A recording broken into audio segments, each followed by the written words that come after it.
Krishnamurti, in dialogue with Dr. Allan W. Anderson. J. Krishnamurti was born in South India and educated in England. For the past 40 years, he has been speaking in the United States, Europe, India, Australia, and other parts of the world. From the outset of his life's work, he repudiated all connections with organized religions and ideologies and said that his only concern was to set men absolutely, unconditionally free. He is the author of many books, among them The Awakening of Intelligence, The Urgency of Change, Freedom from the Known, and The Flight of the Eagle. This is one of a series of dialogues between Krishnamurti and Dr. Allan W. Anderson, who is professor of religious studies at San Diego State University, where he teaches Indian and Chinese scriptures and the oracular tradition. Dr. Anderson, a published poet, received his degree from Columbia University and the Union Theological Seminary. He has been honored with a Distinguished Teaching Award from the California State Universities.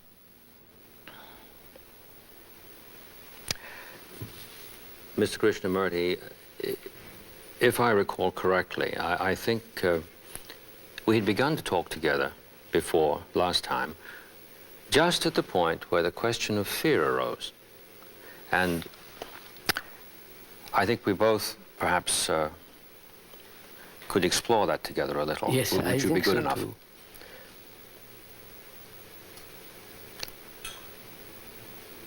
I wonder how we can approach this problem. Because this is a common problem in the world. Everyone, or can say almost everyone, is frightened of something. Or it may be the fear of death, fear of loneliness, fear of not being loved, fear of not becoming famous, successful, or also fear of not having physical security, and the fear of not having psychological security. There are so many multiple forms of fears. Now, to go into this problem really very deeply, can the mind, and in which includes the brain, be really fundamentally be free of fear? Because fear, as I have observed, is a dreadful thing.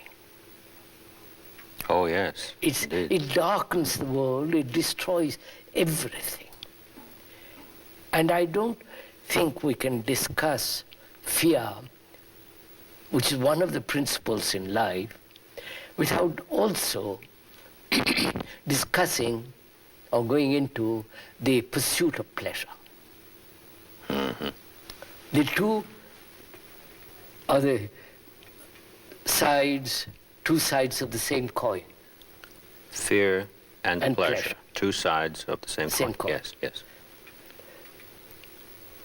So as we are going to first take fear, there is conscious as well as unconscious fears. Mm-hmm. Fears that are observable, that can be remedied, and fears that are deep-rooted, deep in the recesses of one's mind. At the unconscious level. At the deeper levels. Yes. Now, we must be concerned with both. Not only the obvious external fears, but also the deep-seated, undiscovered fears. Mm-hmm. The fears that have been handed down, traditional fears. Being told what to fear. Mm-hmm. And also fears that the mind itself has produced, has cultivated. In one's personal history. Personal, and also in relation to others. Yes. Fears of physical insecurity, losing a job, losing a position, losing something, and not, or the positive is not having something, and so on and on. So, if we are going to talk about this question, how shall we, you and I, approach this? First, take the outer, the obvious physical fears, and then from there move to the inner. Very well. And so cover the whole field, not just one little fear of an old lady or an old man or a young man. You take the whole problem of fear. Good. Not just take one leaf of fear or one branch of it, but the whole movement of fear. Yes. We're back to that word movement again. Movement good, of fear. Good. The whole movement of fear. Now, outwardly, physically, it is becoming obvious that we must have security.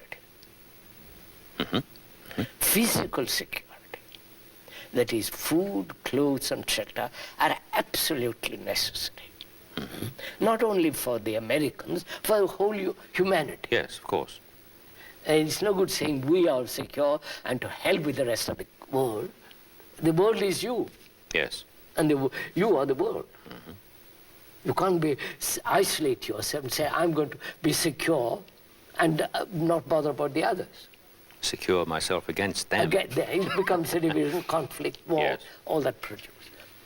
So that physical security is necessary for the brain. The brain can only function, as I have observed it in myself, in others, not that I'm an expert on brain or neurology and all that, but I've observed it. The brain can function only in complete security. Then it functions efficiently, healthily, not neurotically. And its actions won't be lopsided, brain needs security, as a child needs security. Now, that security is denied when we separate ourselves. The Americans, the Russians, the Indians, the Chinese, the national division has destroyed that security. Because of wars. Yes, that is a physical barrier. Physical fact. Yes, yes. Oh, yeah. And yet we don't see that. Sovereign governments with their armies, with their navies and all the rest of it, is destroying security. In the name of In the name of whatever. providing it. Yeah.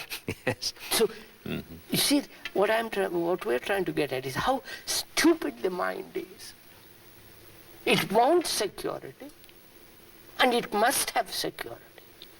And yet it's doing everything to destroy that security. Oh, yes. Yes, yes, I see that. So that's one factor. And the factor of security is in jobs. Either in a factory, in a business, or as a priest in his job. So occupation becomes very important. Indeed it does. Yes. So, see what is involved. If I lose my job, I'm frightened. And that job depends on the environment, on the production, business, factory, all that commercialism, consumerism, and therefore competition with other countries. France isolating itself because it wants to, which is happening. Yes. So we need physical security, and we are doing everything to destroy it. If we all of us said, look, let's all get together, not with plans, not my plan, your plan, or the communist plan, or the Mao plan. Let's, as human beings, sit together and solve this problem. They could do it. Science has the means of feeding people. But they won't, because they are conditioned to function so as to destroy security which they are seeking. So that's one of the major factors in physical security. Then there is the fear of physical pain.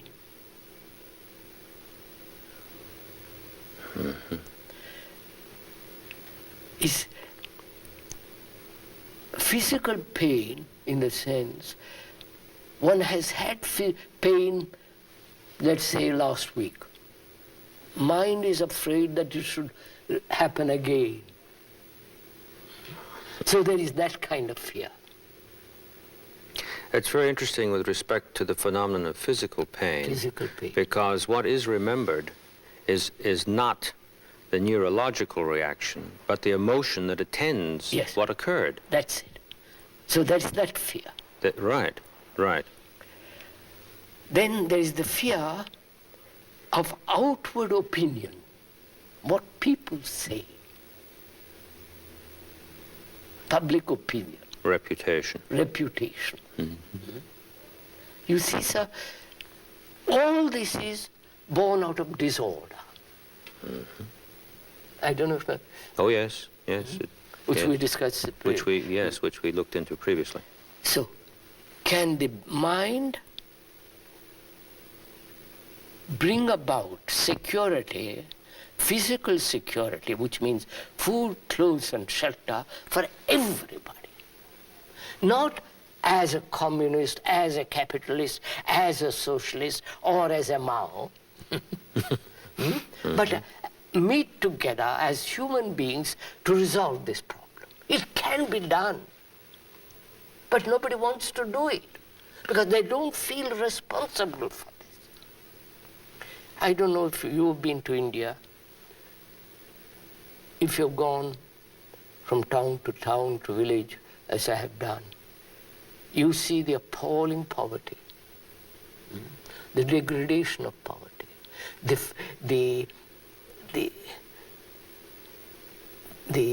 sense of hopelessness of it. Yes, I have been to India, and it was the first time in my life that I sensed poverty not simply as a privation, but it seemed to have a positive character about it. It was so stark. I know, sir. Personally, we have been through all that. Oh, yes. So, physical survival is only possible when human beings get together. Not as communist, socialist, all the rest, as human beings who say, look, this is our problem, for God's sake, let's solve it. But they won't, because they're burdened with problem, with planning. How to solve that? I don't know if I'm... Yes. You have your plan, I have my plan, here's it. So planning becomes plans become most important rather than the starvation. And we fight each other. And common sense, affection, care, love can change all this. So I won't go into that. Then the fear of public opinion. Do you understand? What my neighbor will say. My image, the national image, yes. And I depend on my neighbor. Oh, yes, necessarily. If I am a Catholic living in Italy, I have to depend on my neighbor. Because I lose my job if I'm a Protestant then. So I accept it. I go and salute the Pope or whatever. It has no meaning. So I'm afraid of public opinion. See what a human mind has reduced itself to. I don't say to please us with public opinion, because that's stupid. They are conditioned. They are frightened as much as I am. So there is that fear. And there is the fear, physical fear of death, which is an immense fear. That fear one has to tackle differently when you come to it, when you talk about death and all Yes. that. So there is the outward form of fear, fear of darkness, fear of public opinion, fear of losing a job, fear of survival, not being able to survive. Sir, I have lived with people with 1 meal a day, and that's not enough even. I walked behind a woman with a girl, and the girl said in India, "Mother, I'm hungry." And the mother says, "You have already eaten for the day." You understand? Yes. So there are all that physical fears, pain, and the fear of recurring pain, and that. And there is the other fears are much more complicated. Fears of dependency, inwardly. I depend on my wife. I depend on my guru. I depend on the priest. I depend on the so many dependents. And I'm afraid to lose them, to be left alone. To be rejected. To be rejected. If that woman turns away from me, I'm lost. I get angry, brutal, violent, jealous, because I've depended on her. So dependency is one of the factors of fear. And inwardly, I'm afraid. I'm afraid of loneliness. The other day I saw on the television a woman saying, "The only fear I have in life is my loneliness."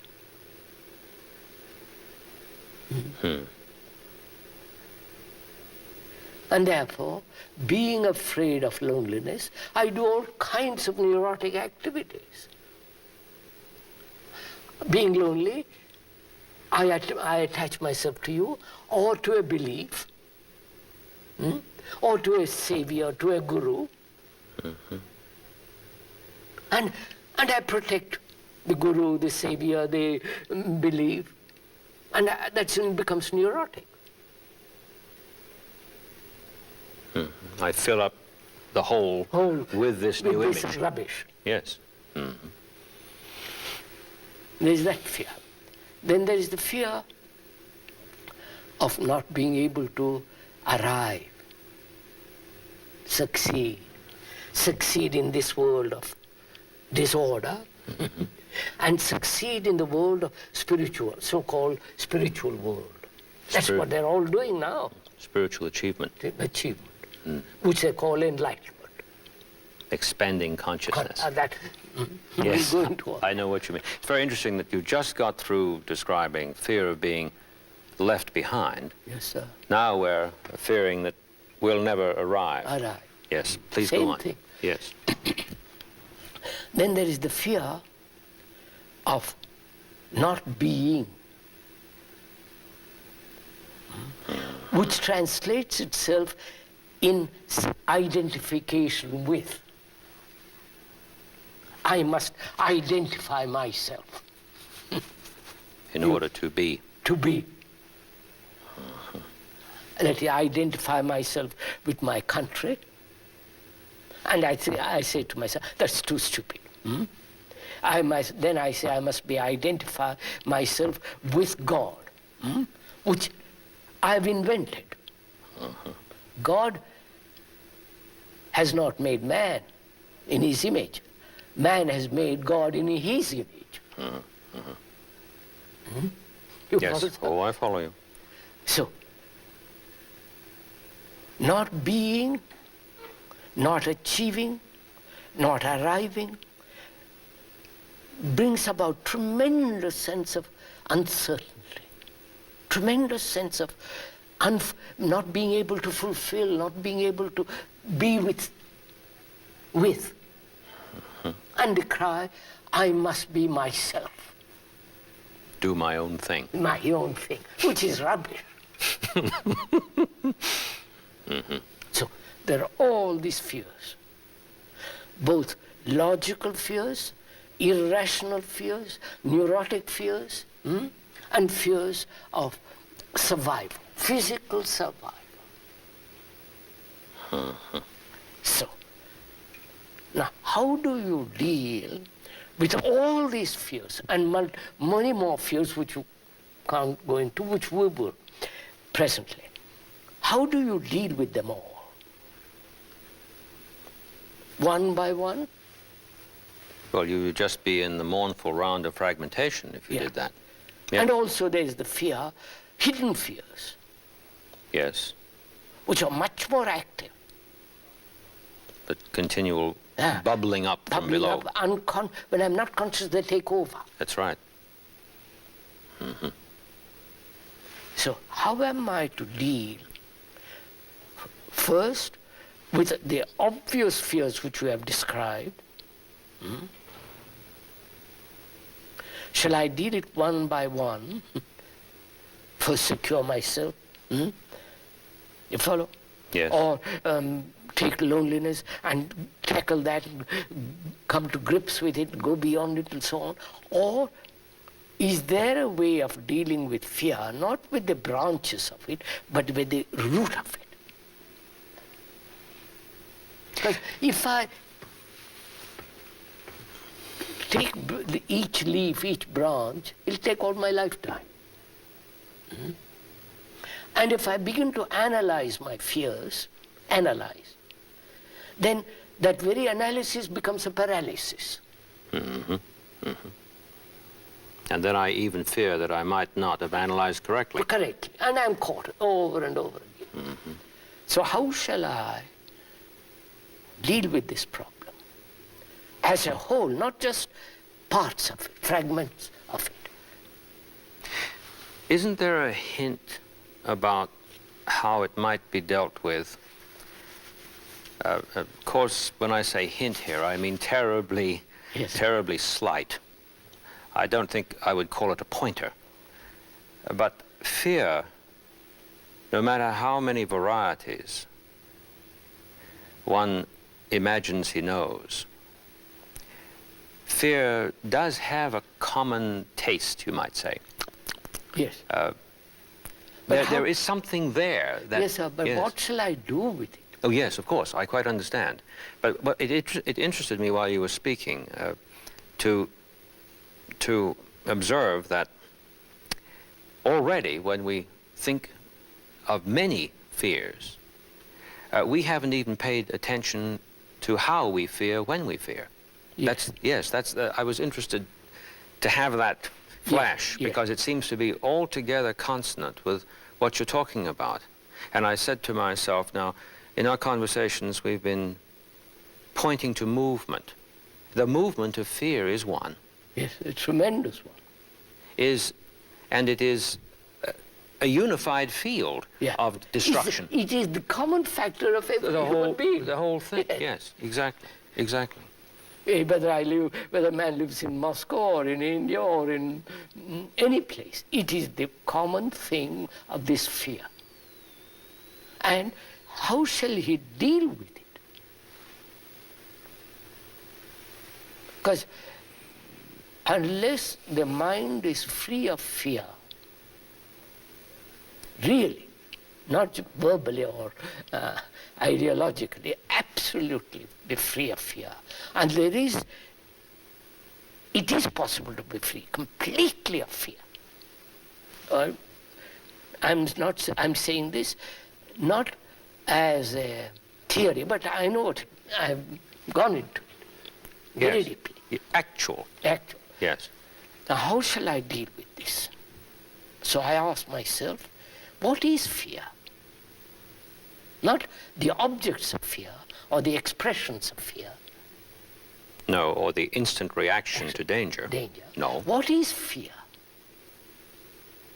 It's an idea in my mind, in part. What is fear, sir?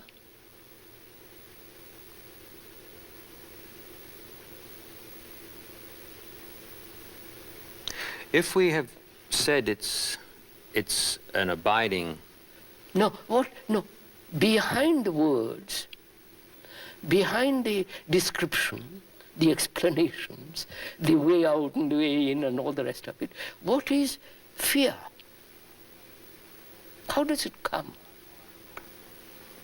If I followed you through our conversations up until now, I'd be inclined to say that it is another expression of the observer's disordered relation to the observer. What does that mean? What is the what you say? Look, the problem is this. I'm only making the problem clearer so that we yes. Man has tried to lop off or prune one fear after the other.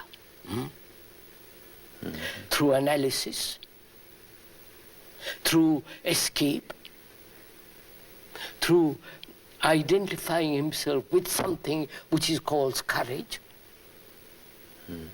or saying, well, I don't care, I rationalize my fears and remain in a state of rationalized, intellectual, verbal explanation, but the thing is boiling. So what shall I do? What is fear?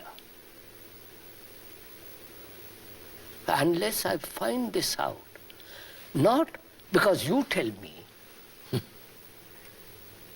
unless I find it out for myself, as I find for myself that I am hungry. Nobody has to tell me I'm hungry. I have to find this out. Yes, now there's a difference here in terms of what you have just said. And in so saying, pointing to something. And my earlier reply, when you asked me what is fear, I did the usual academic thing. If I have followed you up until now, then it seems clear that, whereas, let's forget about the following. Let's zero in on it right now, and then I must say, not I might say, but I must say that I can't tell anybody else what fear is with respect to what it is I am going to discover in me as such. And all my continual descriptions about it are simply a deflection from my immediate issue, which is here. Yes. Yes. So, I am not escaping. No. I am not rationalizing. I am not analyzing. Because analysis is real paralysis. Yes, indeed. When you're confronted with a problem like this, merely spinning, going on, analyzing, and the fear of not being able to analyze perfectly, and therefore go to a professional who needs also an analysis. So I'm caught. So I will not analyze, because I see the absurdity. You follow, sir? Yes, I do. I won't run. No backing off. Backing off. Flight. No explanations, no rationalization, no analysis. I'm faced with this thing. And what is fear? Wait a minute, wait. Leave that. Yes. For them. Then there are the unconscious fears, Yes. of which I don't know. They express themselves occasionally when I'm alert. When I see this thing coming out of me. When I'm alert. Alert. When I'm watching. Or when I'm not, when I'm looking at something, this comes up. Uninvited. Now, it is important for the mind to be completely free of fear. It's essential, as food is essential. It's essential for the mind to be free of fear. So, I see outwardly what we've discussed. Now I say, what is this? What are the hidden fears? Can I consciously invite them come to the surface? You follow? Yes, I do. Or the unconscious cannot, conscious cannot touch that. You follow me? Yes, I do. Yes. Conscious can only deal with the things it knows. But it cannot observe the thing it doesn't know. Or have access to. So, what am I to do? Dreams are merely the continuation of what I've lived during the day. They continue in a different form and so on. We won't go into that for the moment. So how is all that to be awakened and exposed? The racial fears, the fears that the society has taught me, the fears that the family has imposed, the neighbor, all those crawling, ugly, brutal things that are hidden. How shall they all come up naturally and exposed so that the mind sees them completely? You understand? Yes, I do. I was just thinking about what we're doing in relation to what you're saying. Here we are in a university situation where hardly any listening goes on at all, if any. Why? Well, if we were to relate to each other in terms of my sitting back here, saying to myself every time you made a statement, well, what do I have to say back? Even if my reaction were benign, and I'd say to myself as a professor, I'd say, well, now, that's a very interesting concept. Perhaps we could clear that up a little bit, that nonsense. Nonsense in terms of what is immediate here. That's what I mean. I don't mean demonstrating something on the board. We should never have begun to be together. Yeah. Never started. And yet we might have given ourselves the idea that we were trying very hard to be sincere. Yes, I understand. But fear is at the base of that too, because the professor is thinking to himself, his position, he's got his reputation at stake here. He better not keep quiet too long, because someone might get the idea that either he doesn't understand the thing that's going on, or he doesn't have anything to contribute to what's going on. All of which has nothing to do with anything. Absolutely. Yeah, right. Please go on. Yeah. Look how what I've found. I cannot, the conscious mind, conscious thought, cannot invite and expose the hidden fears. It cannot analyze it, because that analysis, we said, is inaction. And there is no escape. I shan't run off to a church or Jesus or Buddha or somebody, or identify myself with some other thing. I pushed all those aside because I've understood their use. Yes. their futility. So I'm left with this. I'm this my baby. Yes. Right. So what shall I do?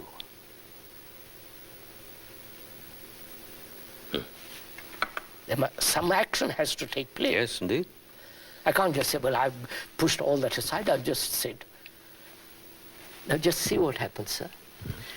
Because I've pushed all those aside through observation, not through resistance, not through violence, because I've negated all those, escape, no analysis, running off to something and all the rest of that, I have energy, haven't I?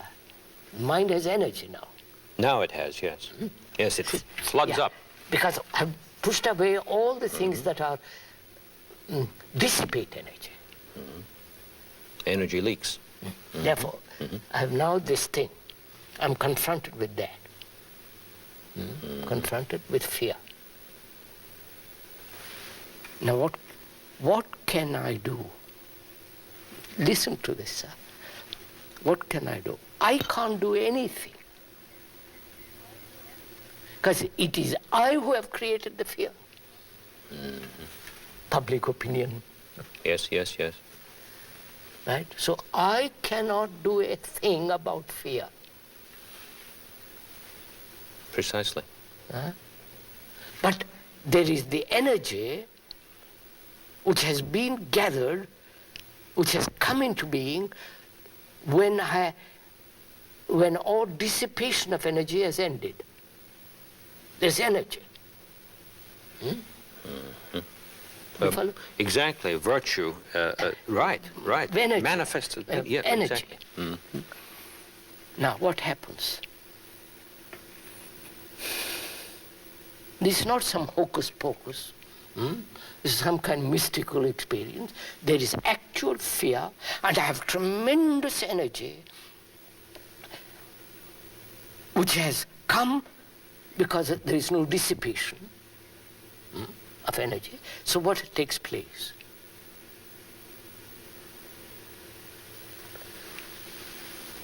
So wait. Oh, I'm waiting. Wait. There was something going through my mind. Yeah. What takes place? So I say, so what has created fear? What has brought it about?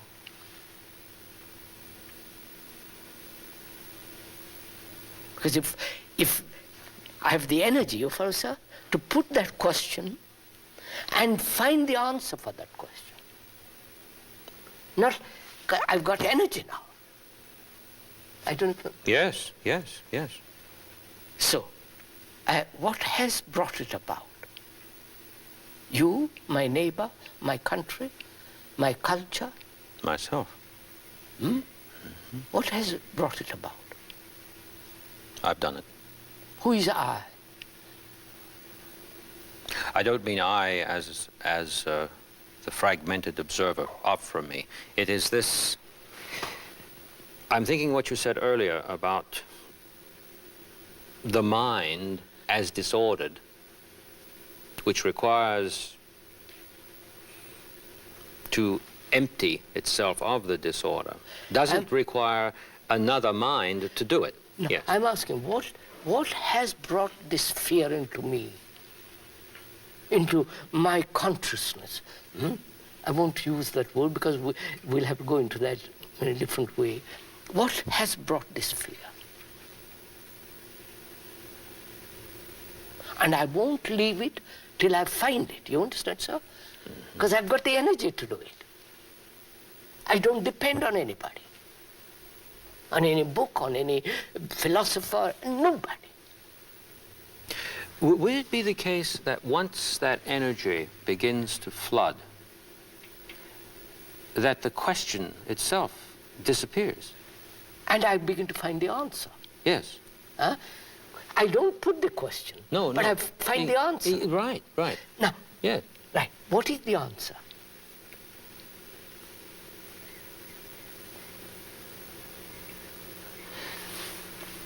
The answer couldn't be Academic. a description or something. Those are- A change has occurred in the being. What is the answer to this fact of fear which has been sustained, which has been nourished, which has carried on from generation to generation? So, I must...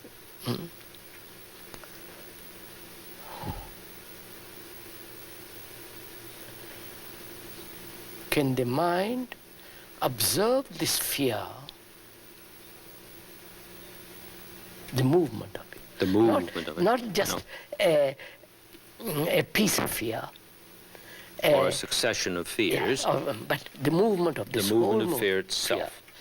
Observe it without the thought that has created the observer.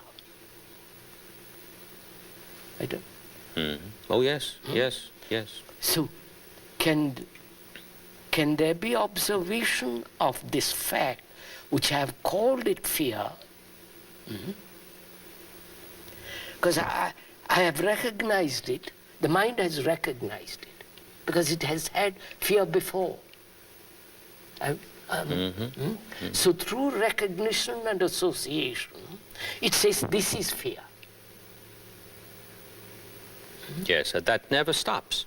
So Yes. can the mind observe without the observer, who is the thinker, observe this fact only? That means, can the observer, which is thought,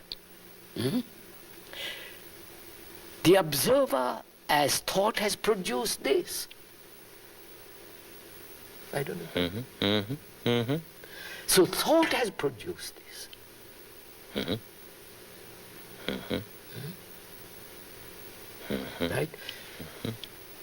I'm afraid of my neighbor, what he says, because I want to be respectable. That is the product of thought. I've divided, thought has divided the world into America, Russia, India, and China, and all the rest of it. And that destroys security. That's the result of thought. I am lonely. And therefore I act neurotically, which is also the fact of thought. So I see very clearly that thought is responsible for that. Right? Right, sir? So, what will happen with thought then? Thought is responsible for this. It has nourished it, has sustained it, it has encouraged it, it has done everything to sustain it. I'm afraid of the pain that I had yesterday happening again tomorrow, which is the movement of thought. So, can thought, which can only function within the field of knowledge, that's its ground. Yes. And fear is something new each time. Fear isn't old. No. It is made old Yes. when I recognize it. Yep. Yes. Yes. But when the process of recognition, which is the association of words and so on, can the mind observe that without the interference of thought? If it does, fear is not. Right. Right. The thing that was hitting me while I was sitting here intently, the thing that was hitting me was that the moment that occurs, the thought and the fear immediately disappear. So, fear then can be put away completely.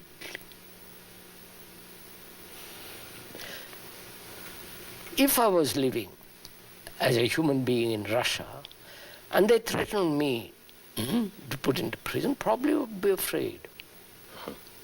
Which is a natural self-preservation. Of course, of course. That's a natural fear, like a bus coming rushing towards you. You step aside. You run away from a dangerous animal. That's a natural self-protective reaction. But that's not fear. Yes. It's a response of intelligence operating. Say, for God's sake, move away from the rushing bus. But the other factors are factors of thought. Exactly. So, can thought understand itself and know its place and not project itself?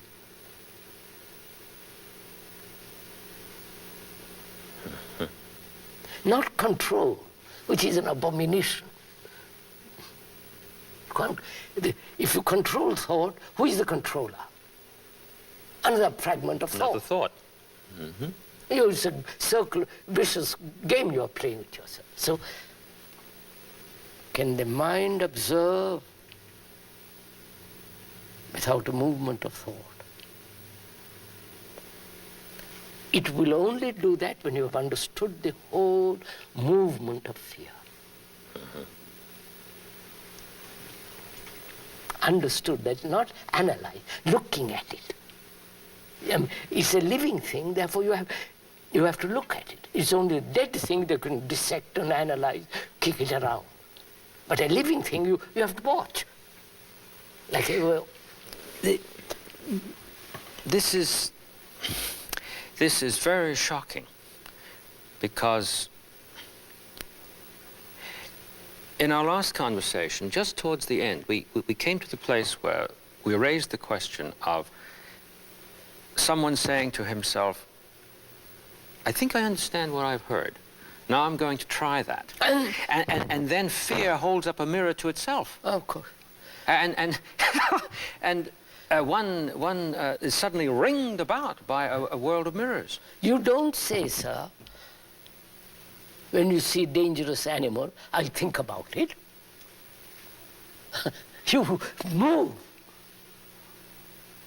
You act. Because that's tremendous destruction waiting there.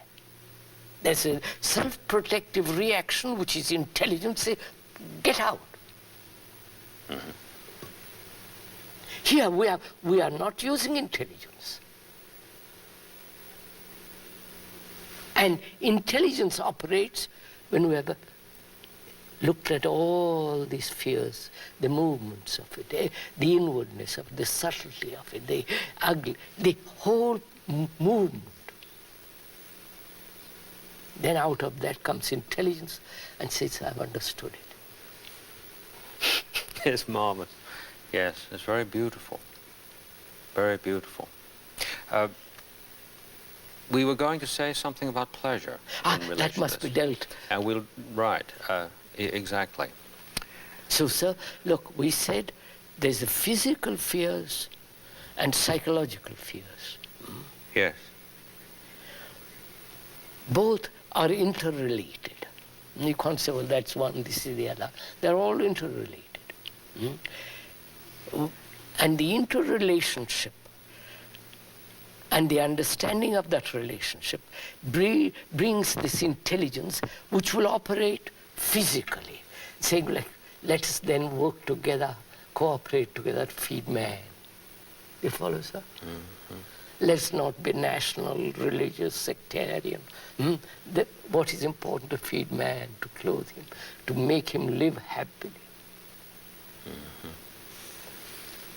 But you see, unfortunately, we are so disorderly in our ways of life that we have no time for anything else. Our disorder is consuming us.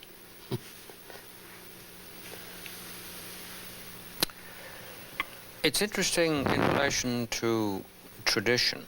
I don't mean to start an entirely new conversation now, but just to see what is immediately suggested among many other things that would be, but just this one. What we could say about the misuses of tradition would be that we are actually taught what to fear. Yes, that's absolutely. In our language, we have Tradition. an expression, don't we, that expresses part of this. Old wives' tales, we Yes, say. yes. An accumulation of warnings about things that are simply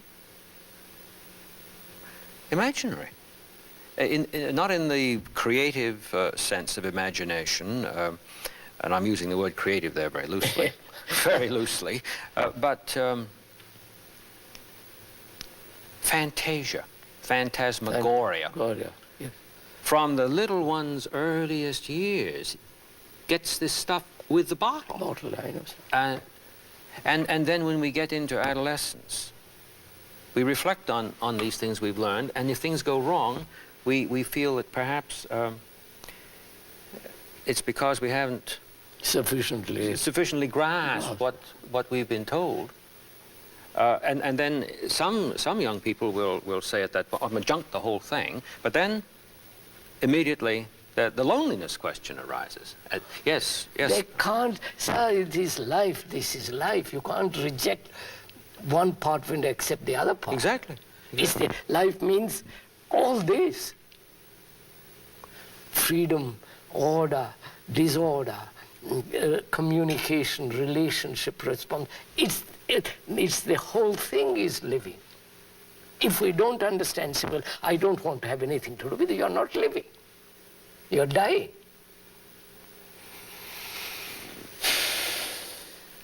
Yes, of course.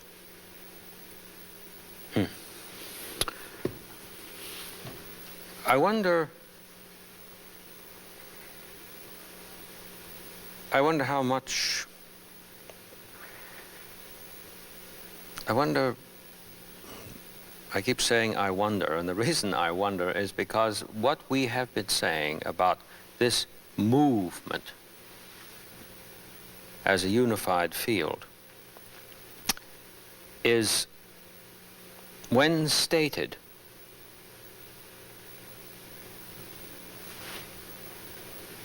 taken by thought, and you might say, put in the refrigerator, and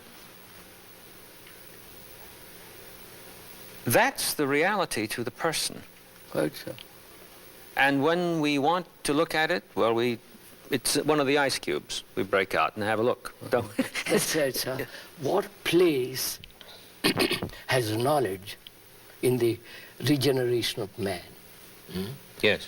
Now look, our knowledge is you must be separate. You are an American, I'm a Hindu. That's our knowledge. Our knowledge is you must rely on your neighbor because he knows he's respectable. Society is respectability. Society is moral, so you accept that. So knowledge has brought about all these factors. And you are telling me suddenly, asking me, what place has that? What place has tradition? What place has the accumulated knowledge of millennia? The accumulated knowledge of science, mathematics, and that is essential.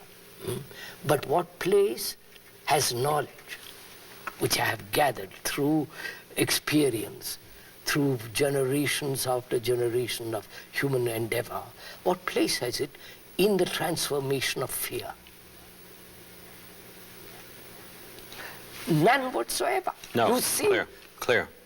Because what we reached before, that upon the instant that this is grasped, the thought that was operating as a fragment and the fear vanish. And it isn't that something takes its place in succession. No, nothing takes its place. No, nothing takes its place. Nothing takes its place. It doesn't mean there is emptiness. Oh, no. But you see, it's right there. When you start thinking about that as a thought, you get scared. That's why it's very important to find out or to understand what the function of knowledge and where knowledge becomes ignorance.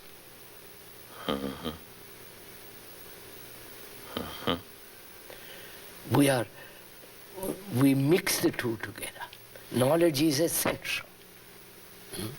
To English, speaking English, driving and doesn't. Knowledge is essential. But when that knowledge becomes ignorance, when we're trying to understand actually what is. The what is this fear, this disorder, this irresponsibility. To understand it, you don't have to have knowledge. All that you have to do is to look. Look outside you, look inside you, and then you see clearly that knowledge is absolutely unnecessary. It has no value in the transformation or the regeneration of man. Because freedom is not born out of knowledge.